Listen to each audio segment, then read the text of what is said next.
नमस्कार। जैसे जैसे आधुनिकता हमारे मन पर हावी होती जा रही है, हम सब देख रहे हैं कि हमारे याद करने की क्षमता, याददाश्त जो है वो धीरे धीरे करके हमारा साथ छोड़ती जा रही है। ऐसे 3 प्राणायाम जो आपकी याददाश्त को बढ़ाने का काम करेंगे, आपकी याद को ज़्यादा से ज़्यादा आप बहुत अच्छे तरीके से किसी भी चीज़ को लंबे समय तक याद रख पाएँ, आपकी याद रखने की क्षमता को बढ़ाने में जो आपकी सबसे ज़्यादा मदद कर सकते हैं। आज हम बात करेंगे ऐसे 3 प्राणायामों के बारे में।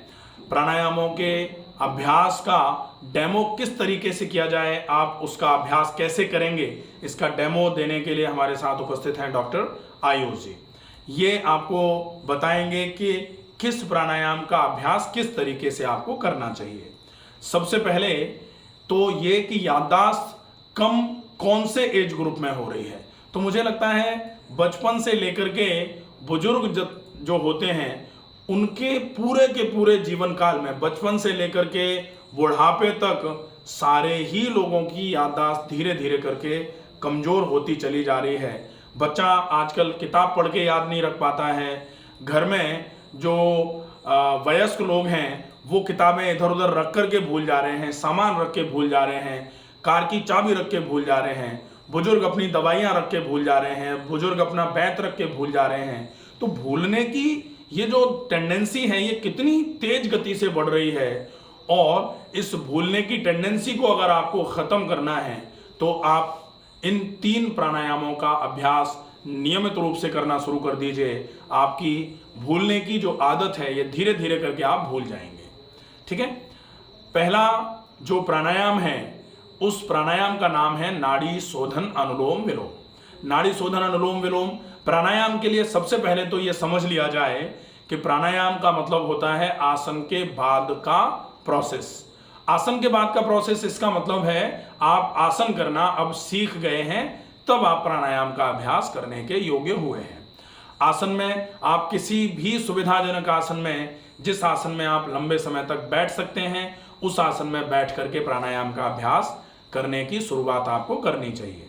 कोई भी ऐसा आसन जो मेडिटेटिव पोज माना जाता है, जैसे सुखासन, अर्ध पद्मासन, पद्मासन, स्वास्तिकासन, सिद्धासन, वज्रासन, कोई सा भी आसन आप ले सकते हैं। जितने आसनों के नाम मैंने अभी लिए, उन सारे आसनों के बाद अगर आप बाय डॉक्टर रमाकांत शर्मा लगा करके YouTube पे सर्च करेंगे तो आपको हर आसन को करने का पूरा तरीका पता लगेगा।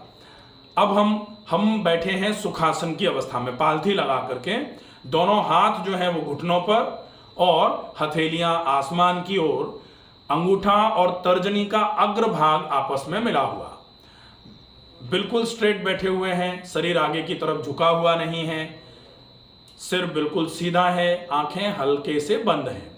अब दाहिने हाथ को ऊपर की ओर उठाते हुए दाहिने हाथ का अंगूठा आप अपनी दाहिनी नासिका पर लगाते हैं। बाईं नासिका से पूरी श्वास को पूरा भरा जाएगा। जितनी देर अंदर आराम से रोक सकते हैं रोका जाए। फिर दाहिनी नासिका से पूरी श्वास को बाहर छोड़ा जाएगा। बाईं से श्वास भरी थी, अपोजिट से मतलब दाहिनी से श्वास को छोड़ दिया। जिससे छोड़ा है उसी से श्वास को वापस भरना है और अपोजिट से श्वास को छोड़ना है। अर्थात छोड़ने की जब भी बारी आएगी तो आप अपोजिट से छोड़ेंगे, जिससे भरा है उसके अपोजिट से छोड़ेंगे और छोड़ करके उसी नॉस्ट्रिल से वापस भरेंगे और अपोजिट से छोड़ेंगे। इसीलिए इसको अल्टरनेट नॉस्ट्रिल ब्रीदिंग कहा जाता है। इसमें आप अल्टरनेटली श्वास को भरने छोड़ने का कार्यक्रम कर रहे हैं। ये जो है ये नाड़ी शोधन अनुलोम विलोम कहा जाता है, क्योंकि ये गर्मी और सर्दी, सूर्य और चंद्र नाड़ी में सामंजस्य बिठाने का काम करती है। याददाश्त को बढ़ाने में सबसे ज़्यादा अगर आपकी मदद कोई कर सकता है तो ये अकेला प्राणायाम ही इतना कारगर सिद्ध होता है कि इसका अभ्यास यदि नियमित रूप से किया जाए तो ये अकेला प्राणायाम आपकी याददाश्त को बहुत अच्छे तरीके से बढ़ा सकता है। धीरे से आप इस प्राणायाम का अभ्यास धीरे धीरे करके करते हुए कम से कम 5 से 10 मिनट तक लगातार इसका अभ्यास किया जाए। और जब लगभग 5 मिनट कम से कम या फिर 10 मिनट आप कर चुके हैं, तब धीरे से हाथ को नीचे की ओर ले आएं।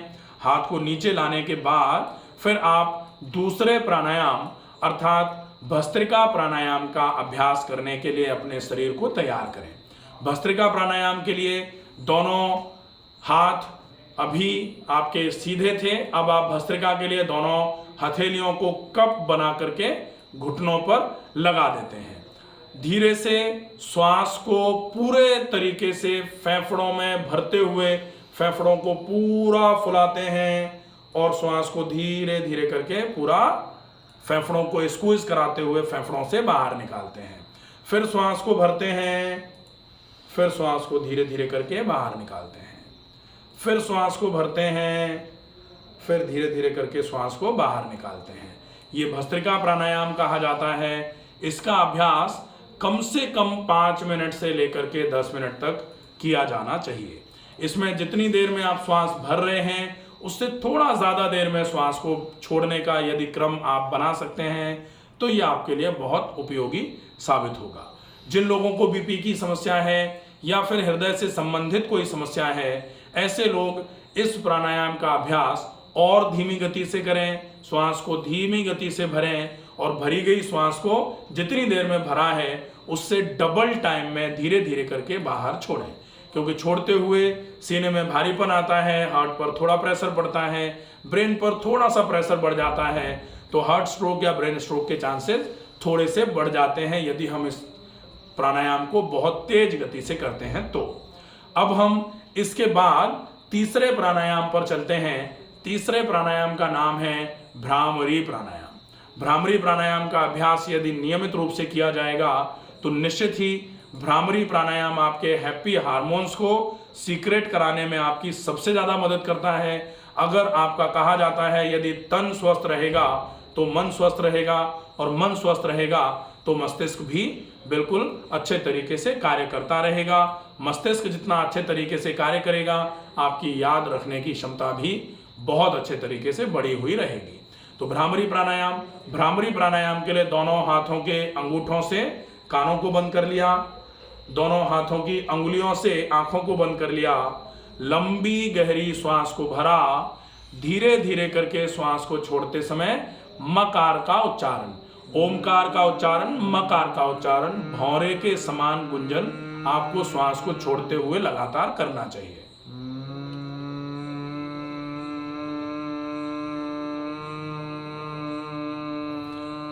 इस प्राणायाम का अभ्यास आप लगभग 7 बार से लेकर के 11 बार, 21 बार, और अगर आपको इससे रिलैक्सेशन फील हो रहा है, आप ज़्यादा करना चाहें तो आप 51 बार, 101 बार तक इसका अभ्यास कर सकते हैं। जिन लोगों को बहुत इरिटेशन रहता है, जिनको लगातार गुस्सा नाक पर बना रहता है, ऐसे लोग इस प्राणायाम का अभ्यास 20-20, 30-30 मिनट तक लगातार करते रहते हैं। मस्तिष्क बिल्कुल रिलैक्स हो जाता है इस प्राणायाम के अभ्यास के बाद में।